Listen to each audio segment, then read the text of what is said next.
দেখে নিই তিরঙ্গা মোদক বানানোর পদ্ধতি।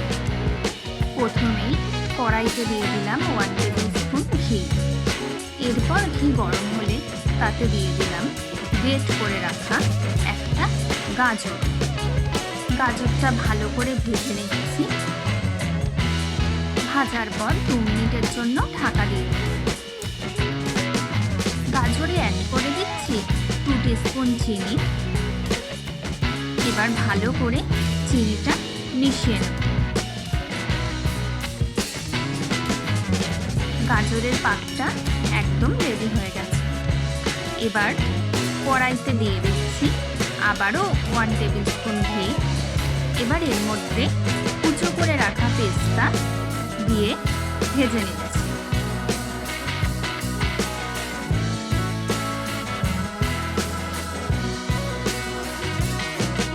পেস্তাটা হালকা ভাজা হয়ে এলে এর মধ্যে চিনিটা অ্যাড করে দিচ্ছি।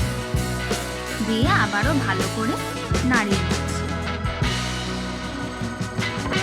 পেস্তা একদম রেডি হয়ে গেছে। এবার আমি এখানে 150 গ্রাম মতো পনির নিয়ে নিয়েছি। এটাকে হাত দিয়ে স্ম্যাশ করে নিচ্ছি। কড়াইতে ঘি অ্যাড করে দিলাম। এবার যে পনিরটা স্ম্যাশ করে নিয়েছিলাম সেই পনিরটা দিয়ে দিলাম। ভালো করে এবার নেড়ে চেড়ে নেব। এবার অ্যাড করে দিচ্ছি 150 গ্রাম মতো খোয়া। আমি এখানে আমুল খোয়া ব্যবহার করেছি।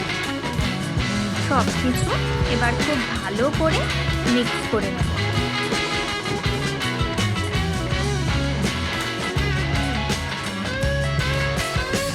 সব কিছু মিক্স হয়ে গেছে।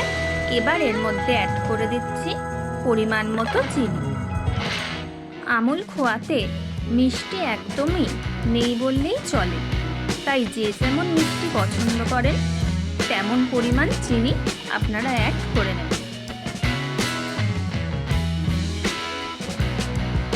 মিষ্টির পাকটা রেডি হয়ে গেছে। এবার এর মধ্যে অ্যাড করে দিচ্ছি অরেঞ্জ ফ্লেভার। আমি অরেঞ্জ ফ্লেভার পছন্দ করি, তাই অরেঞ্জ ফ্লেভার অ্যাড করেছি। আপনারা নিজের পছন্দ মতো ফ্লেভার অ্যাড করে নেবেন।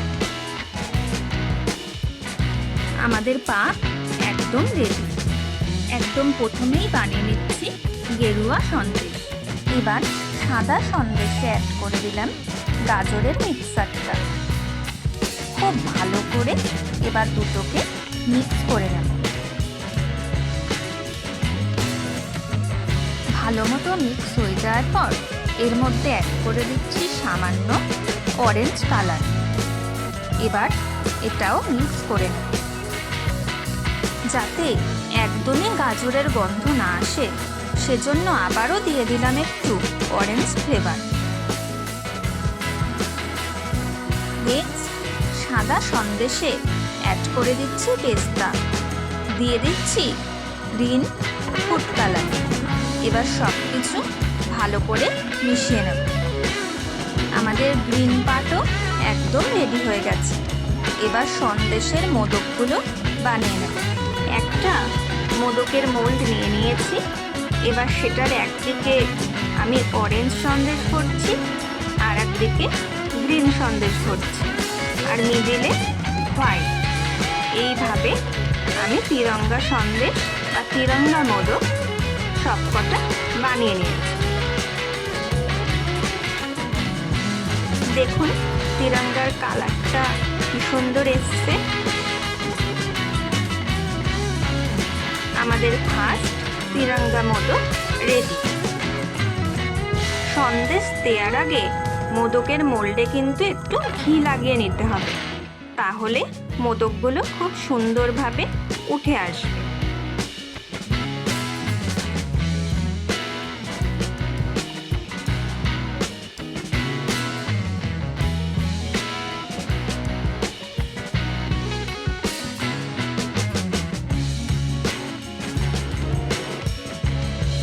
স্বাধীনতা দিবসের এই শুভ লগ্নে আপনাদের সবাইকে জানাই স্বাধীনতা দিবসের শুভেচ্ছা।